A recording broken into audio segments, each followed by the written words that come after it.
Polytechnic के सभी subject सबसे सरल और आसान भाषा में पढ़ने के लिए हमारे चैनल को सब्सक्राइब करें और साथ ही बेल आइकन को भी ऑन करें ताकि आपको सारे अपडेट मिलते रहें। तो नमस्ते दोस्तों, स्वागत है आप सभी लोगों का आपके अपने YouTube channel dream India polytechnic study point में।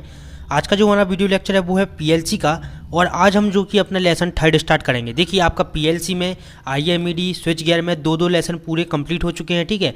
और आपका 3rd लेसन जो कि स्टार्ट होना है आपका पीएलसी में, तो आपका 3rd लेसन उसका नाम है माइक्रो कंट्रोलर सीरीज, ठीक।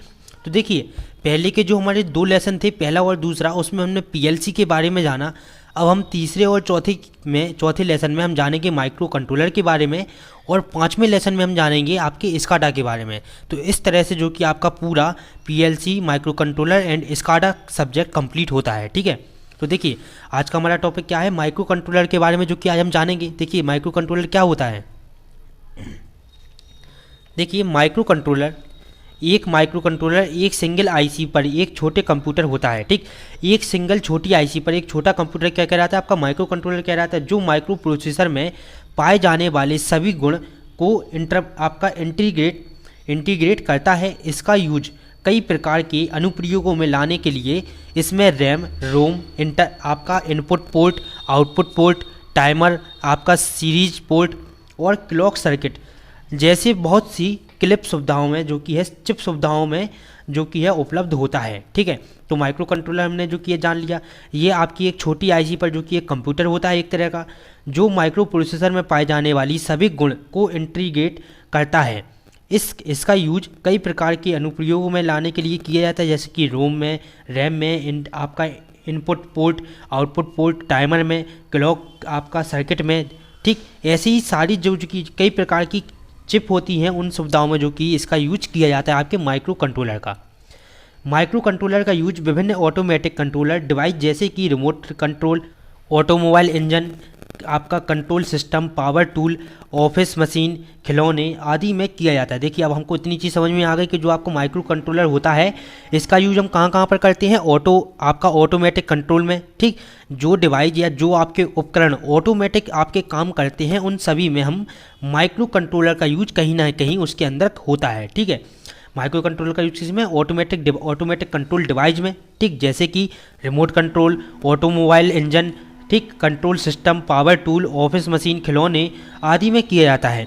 माइक्रो कंट्रोलर में हमें अतिरिक्त सर्किट को आंतरिक रूप से इंटरफेस करना होता है, जैसे कि रैम, रोम, टाइमर पोर्ट, ठीक, रैम, रोम, टाइमर, सीरीज पोर्ट, ठीक, ये आपका लिखा हुआ है सीरीज पोर्ट, ठीक, SERIAL, serial port, clock circuit और अन्य आपके एक्सटर्नल पेरिफेरल डिवाइस में जो कि इसका माइक्रो कंट्रोलर का यूज हम करते हैं।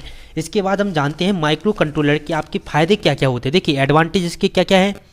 माइक्रो कंट्रोलर के फ़ायदे, ऑपरेशन करने के लिए कम समय की ज़रूरत होती है। माइक्रो कंट्रोलर क्या करता है, आपके कम समय में ही ऑपरेशन को कंप्लीट कर देता है। दूसरा है, प्रोसेसर के चिप्स बहुत छोटे होते हैं और इसमें लचीलापन होता है। आपके जो माइक्रो कंट्रोलर की चिप्स होती हैं, ये काफ़ी आपकी छोटी होती हैं और काफ़ी लचीली होती हैं, ठीक है। तीसरा क्या है, माइक्रो कंट्रोलर आसानी से अतिरिक्त रैम, रोम और आपके इनपुट और आउटपुट पोर्ट, इसका मतलब है इनपुट और आउटपुट पोर्ट को इंटरफेस करता है। चौथा आपका है फ़ायदा इसका कि एक बार इसको प्रोग्राम किया जाता है, ठीक, एक बार इसको प्रोग्राम किया जाता है तो फिर उन्हें जो कि है रीप्रोग्राम नहीं किया जा सकता। मतलब कि अगर आप इसमें कोई भी प्रोग्राम माइक्रो कंट्रोलर में एक बार सेव कर देते हैं तो आप उसको रीप्रोग्राम नहीं कर सकते हैं, ठीक है। इसके बाद 5वां आपका इसमें पॉइंट है कि एक ही समय में कई कार्य किए जा सकते हैं। आपके माइक्रो कंट्रोलर में हम क्या कर सकते हैं, एक ही समय में आपके कई प्रकार के कार्य जो कि इसमें कर सकते हैं।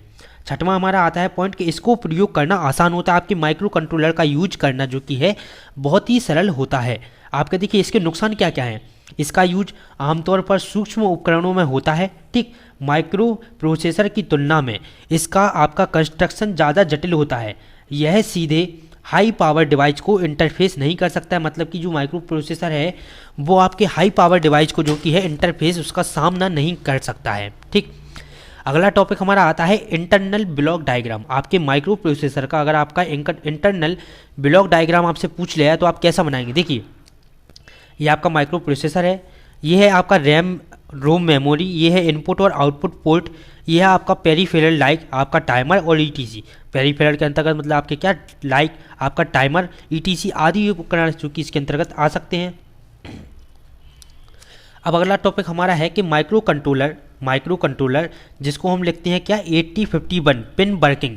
माइक्रो कंट्रोलर 8051 पिन वर्किंग क्या है, देखिए 8 आपका 8051 इसकी माइक्रो प्रोसेसर में 4 इनपुट और आउटपुट पोर्ट होते हैं। माइक्रो कंट्रोलर 8051 में जो कि है 4 इनपुट और आउटपुट पोर्ट होते हैं, जहां प्रत्येक पोर्ट में 8 पिन होती हैं जिन्हें इनपुट या आउटपुट के रूप में आपका कॉन्फ़िगर किया जाता है। ठीक है, आउटपुट के रूप में एक माइक्रो कंट्रोलर पिन को कॉन्फ़िगर मतलब आपका समाकृति का मतलब क्या है, एक जैसा रूप। ठीक है, कॉन्फ़िगर का मतलब होता है समाकृति और समाकृति का मतलब आपका होता है कि एक जैसा रूप करने के लिए उपयोग इनपुट और आउटपुट पोर्ट बिट पर लॉग आपका लॉजिक 0 अप्लाई करना जरूरी होता है।